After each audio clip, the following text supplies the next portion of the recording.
الف اللہ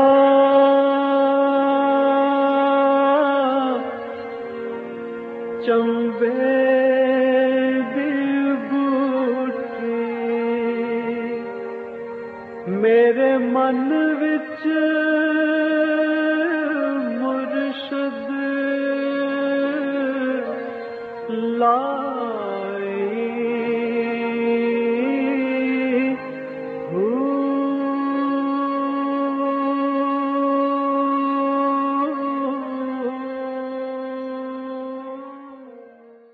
بسم اللہ الرحمن الرحیم۔ السلام علیکم پریا المرشد، اور میں ہوں منور عتیق۔ ناظرین محترم، آپ کے سوالات ہیں اور رہنمائی کے لیے ہمارے ساتھ موجود ہیں ہمارے بہت ہی محترم جناب حضرت امیر محمد اکرم اوان صاحب۔ آپ سلسلہ نقشبندیہ اویسیہ کے شیخ ہیں، مترجم قرآن ہیں، مفکر قرآن ہیں، شاعر ہیں، ادیب ہیں، بہت سے حوالے ہیں آپ کے تعارف کے۔ حضرت جی بہت شکریہ، آپ نے وقت دیا۔ سوالات آج بھی ہمارے پاس بڑے اہم ہیں اور بہت زیادہ ہیں۔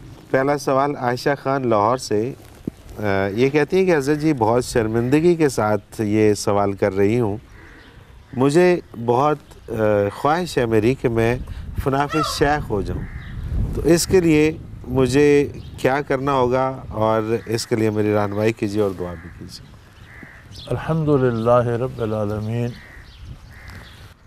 والصلاة والسلام علی حبیبہ محمد وآلہ وصحبہ اجمعین۔ اعوذ باللہ من الشیطان الرجیم، بسم اللہ الرحمن الرحیم۔ تصوف میں مختلف اصطلاحات ہیں۔ صوفیاء کے نزدیک تصوف کے لیے شیخ اس بندے کو اختیار کرنا چاہیے جو کم از کم بارگاہ رسالت تک طالب کی رسائی کرا سکے۔ یہ نہیں کہ خود اس کی اپنی رسائی ہو، اس کے پاس جو طالب آئے اس کی رسائی بارگاہ رسالت تک کرا سکے، یہ کم از کم ہے۔ صحیح، اس سے زیادہ تو اللہ کا احسان ہے۔ سبحان اللہ۔ اس میں اصطلاحات ہیں: فناف شیخ، فناف الرسول، فناف اللہ۔ یہ کردار کے درجات ہیں۔ فناف شیخ سے مراد یہ ہے کہ شرعی امور اور زندگی اور دنیا اور عبادات، تمام امور جو ہیں اپنے، وہ جسے شیخ سمجھتا ہے اس کے مطابق ڈھال لے۔ صحیح۔ جس محنت سے وہ شیخ عبادت کرتا ہے اسی محنت سے، اسی خلوص سے عبادت کرے، جس طرح اس کی ڈیلنگ ہے، کیونکہ وہ اس کے لیے تو ایک مثالی انسان ہے۔ بالکل صحیح۔ جب اپنے کردار کو ارادتاً اس سانچے میں ڈھال لیتا ہے تو اسے فناف شیخ کہتے ہیں۔ پھر آگے تصوف کے مراقبات ہیں، منازل ہیں، جن میں فناف الرسول ایک منزل ہے کہ وہ اتباع سنت پہ قائم ہو جاتا ہے۔ صحیح۔ اور روحانی طور پر بارگاہ رسالت میں اس کی روح کی رسائی ہو جاتی ہے۔ بالکل ٹھیک ہے۔ تو یہ تو بڑی سادہ سی بات ہے۔ ٹھیک ہے، آپ اپنے شیخ کے کردار کو دیکھیں اور ویسا کردار اپنائیں۔ بالکل صحیح۔ اچھا، یہ بڑا کلیئر ہو گیا، اور اس میں تو اگر آپ کا ارادہ ہو گیا اور آپ بننا چاہیں تو کوئی مشکل بات تو نہیں، تو آپ کے سامنے سارا ہر کیونکہ شیخ آپ نے اختیاری اس لیے کیا ہے کہ وہ مثالی مسلمان ہے۔ بالکل ٹھیک۔ تو اس میں شیخ کا تو نام ہے، اصل تو آپ اتباع تو اسلام کا کر رہے ہیں، اسلام کا کرتے ہیں۔ بالکل ٹھیک۔ زندگی کو، کردار کو، لین دین کو، کاروبار کو، دوستی دشمنی کو اس کے مطابق کر رہے ہیں۔ تو چونکہ آپ نے شیخ سے سیکھا، شیخ کو دیکھا، اس کا اتباع کیا، تو اسے فناف شیخ کہنے لگے۔ بالکل ٹھیک، بالکل ٹھیک۔ تو یہ یہاں ہمارے ہاں تو یہ ہے کہ شیخ کو فیس دے دو اور آپ فناف شیخ ہو جائیں گے۔ اپنے گناہوں کا بوجھ ہم شیخ پر لادتے رہتے ہیں کہ میں نے فیس دے دی، میری جگہ سزا یہ بھگتے گا۔ بالکل ٹھیک۔ یہ تصور نہیں صحیح۔ بالکل صحیح بات ہے۔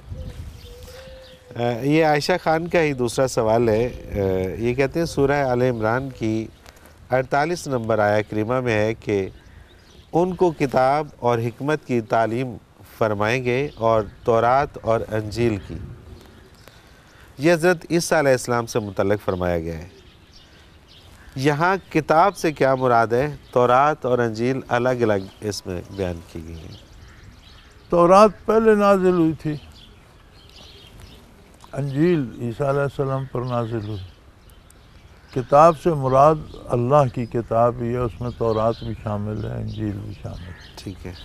اصل مسئلہ جو سمجھنے کا ہے وہ یہ ہے کہ اللہ کا نبی جو ہوتا ہے اس کی بڑی عظمت ہے، اور وہ کوئی ڈاکیہ نہیں ہوتا کہ ڈاکیے نے ڈاک لائی آپ کو دے دی، کہ نبی کتاب لایا اس نے آپ کے ہاتھ میں دے دی، اب آپ جو جی چاہے سمجھیں جو جی چاہے کریں، وہ آپ کا مسئلہ ہے۔ نہیں، نبی کتاب لاتا بھی ہے، امت تک پہنچاتا بھی ہے، اور کتاب کی تعلیم بھی دیتا ہے۔ بالکل ٹھیک۔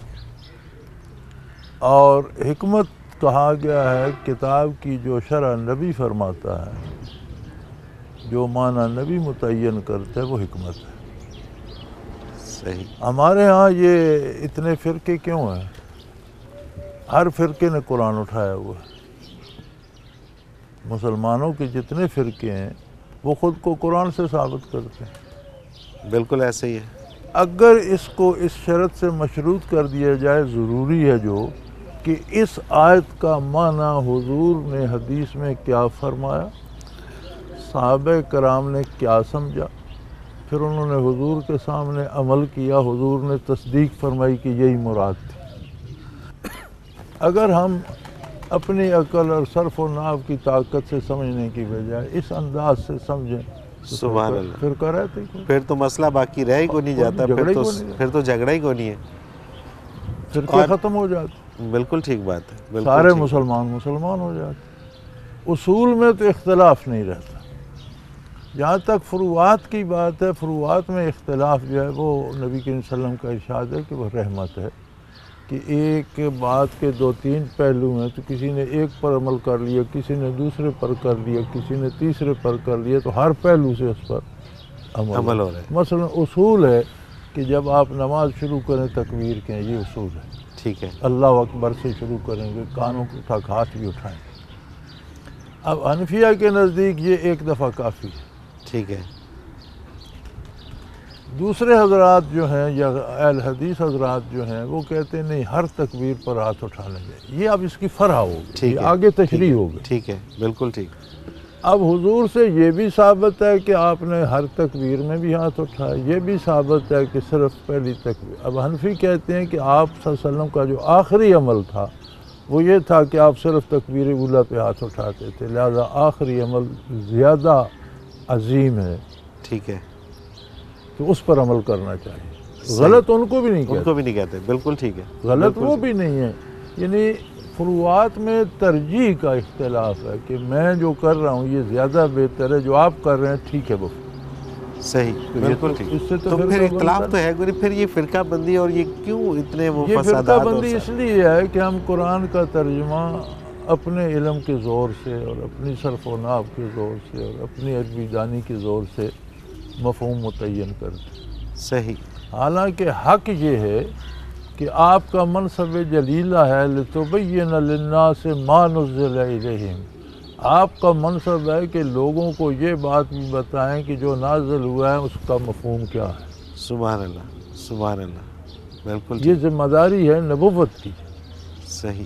ہمارا مقام نہیں ہے کہ ہم اس کا ورنہ تو عربی میں ایک ایک لفظ کے کتنے معنی ہیں، پتہ نہیں ہم کون سا معنی وہاں فٹ کر لیں۔ بالکل صحیح، بالکل صحیح۔